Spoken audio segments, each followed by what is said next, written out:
अच्छा बिल्कुल, तहसील समड़ियाल हल्का PP44 अरशद वड़ाई साहब के डेरे पर आज मैं मौजूद हूं और बहुत सारे टाइगर जो हैं वो पीटीआई को छोड़कर शेरों में तहवील हो गए हैं। इनसे पूछते हैं कि अरशद वड़ाई साहब हमारे साथ मौजूद हैं, इनसे पूछते हैं कि किस तरह इन लोगों को ख्याल आया आपकी पार्टी में आने के लिए। जी वड़ाई साहब। औज़ुबिल्लाहिमिनश्शैतानिर्रजीम बिस्मिल्लाहिर्रहमानिर्रहीम। मैं तमाम नौजवानों ਨੂੰ ਜਿਹੜੇ ਸਾਡੇ ਨਾਲ ਅੱਜ ਸ਼ਾਮਲ ਹੋ ਰਹੇ ਨੇ ਪੀਟੀਆਈ ਦੇ, ਮੈਂ ਇਹਨਾਂ ਨੂੰ ਖੁਸ਼ ਆਮਦੀਦ ਹਾਂ ਔਰ ਅੱਲਾ ਦੀ ਮਿਹਰਬਾਨੀ ਔਰ ਉਹਦੇ ਫਜ਼ਲੋ ਕਰਮ ਨਾਲ ਇਹ ਮੁਸਲਿਮ ਲੀਗ ਆਪਣਾ ਸਾਰੀ ਤਹਿਰੀਕੇ ਇਨਸਾਫ 'ਚ ਵੀ ਰਹੇ ਨੇ, ਸਾਡੇ ਨਾਲ ਵੀ ਆ ਰਹੇ ਨੇ। ਇਹ ਸਾਡੇ ਬੱਚੇ ਨੇ, ਇਹ ਇਹਨਾਂ ਨੂੰ ਜੋ ਹੈ ਫੇਸਬੁੱਕ ਤੇ ਚੱਲਦਾ ਰਿਹਾ ਇਹ ਉਹਨੂੰ ਵੇਖ ਕੇ ਤੇ ਉਹਦੇ ਨਾਲ ਹੀ ਇਹ ਥੋੜ੍ਹਾ ਜ਼ਿਆਦਾ ਇਹਨਾਂ ਦਾ ਮਸਲਾ ਬਣਿਆ ਸੀ। ਲੇਕਿਨ ਅੱਲਾ ਦੀ ਮਿਹਰਬਾਨੀ ਔਰ ਉਹਦੇ ਫਜ਼ਲੋ ਕਰਮ ਨਾਲ ਤੇ ਉਹਦੀ ਕਰਮ ਨਵਾਜ਼ੀ ਨਾਲ ਤੁਸੀਂ ਸਾਡੇ ਕੋਲ ਆਏ, ਤੁਹਾਨੂੰ ਮਜ਼ਾ ਆਏਗਾ। ਇਹ ਸਾਰੇ ਸ਼ਰੀਫ ਲੋਕ ਨੇ, ਇਹ ਮੁਲਕ ਇਹਨਾਂ ਹੀ ਬਣਾਇਆ ਹੈ ਤੇ ਇਨਸ਼ਾਅੱਲਾ ਕੋ ਇਹਨਾਂ ਹੀ ਬਣਾਉਣਾ ਹੈ। ਉਹਦਾ ਨਾਮ ਹੈ ਮੀਆਂ ਮੁਹੰਮਦ ਨਵਾਜ਼ ਸ਼ਰੀਫ।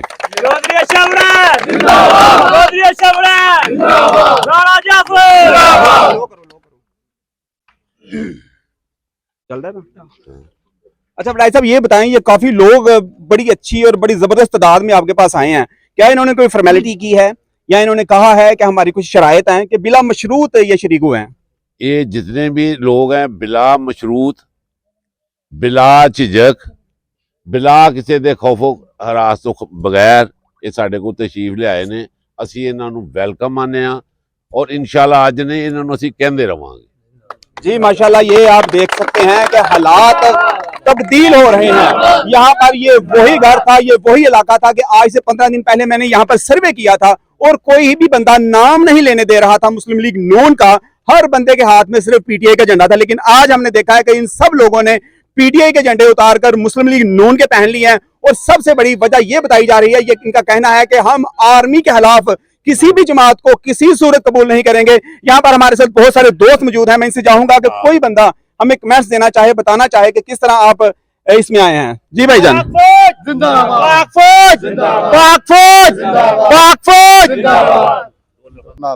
ਹੁਣ ਇਸ ਵਾਸਤੇ ਮੁਸਲਿਮ ਨੂਨ ਦੇ ਵਿੱਚ ਸ਼ਾਮਲ ਹੋ ਗਏ ਆ।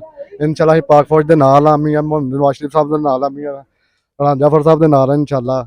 ਬਾਕੀ ਅੱਲਾ ਖਿਆਲ ਰੱਖੇ। ਜੋ ਹਾਂਜੀ ਮੈਂ ਬੀਬੀਆਂ ਦਾ ਫਾਇਦਾ ਉਠਾਉਂਦਾ ਹੈ, ਇਮਰਾਨ ਖਾਨ ਬੀਬੀਆਂ ਦਾ ਫਾਇਦਾ ਉਠਾਉਂਦਾ ਹੈ। ਇਹਨੇ ਬੱਚੀਆਂ ਨਾਲ ਲਾਈਆਂ ਨੇ, ਲੋਕਾਂ ਦੇ ਘਰ ਤਬਾਹ ਕਰ ਰਿਹਾ ਵੇ। ਪਾਕ ਫੌਜ ਰਾਣਾ ਜਾਫਰ मैं ललकार के कहना, मैं पीटीआई छड़ आया, मैं नून लीग जिंदाबाद, पाकिस्तान जिंदाबाद।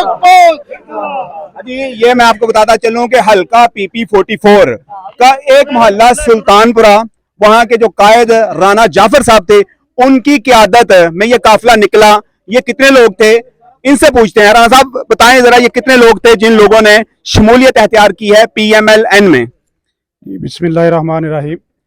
सब नाल पहलां तो मैं इन्हां सारियां बच्चियां दा शुक्रिया अदा करना वा और इन्हां नूं वैलकम कहना वा कि इन्हां ने मुल्क दी खातर, मुल्क नूं बचाउण दी खातर एक कदम अगे उठाया है।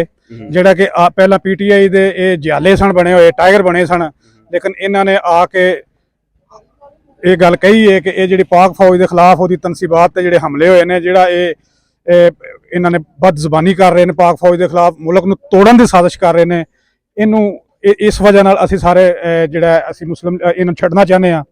और इन्हां मुंडियां ने 35 ਤੋਂ 40 मुंडे ने जिहड़े मुख्तलिफ महल्लियां दे विचों, पूरे सिटी दे विचों इकट्ठे होके इन्हां ने एक खुद ही अपने तौर पर इन्हां दे अंदरों ये गल उठी, इन्हां ने ये गल चलाई। और इन्हां बहुत सारे मुंडे जिहड़े कि कुछ आ गए ने, कुछ नहीं भी आए, इन्हां सारियां ने इन्हां ने इकट्ठियां यक ज़बान हो के कहा है कि असीं बिल्कुल पीटीआई दे किसी प्लेटफार्म ते नहीं अज तो बाद जावांगे। मुस्लिम लीग नून मुल्क नूं बचाउण वाली जमात है, असीं मुस्लिम लीग नून दे नाल शाना बशाना मियां नवाज शरीफ दे नाल खड़ोवांगे।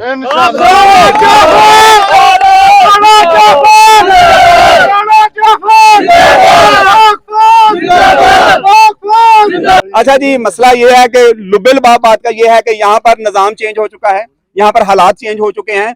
एक बहुत ही बड़ी हवा जो है वो चेंज हो चुकी है। अब ये जो हल्का PP44 था, पहले भी ये मुस्लिम लीग नून का घर था, लेकिन अब जो देखने में आ रहा है कि अब ये 2/3 अक्सरियत जो है वो मुस्लिम लीग नून के लोग जो हैं, जो शेर हैं, वो इसमें इंटर हो चुके हैं। जी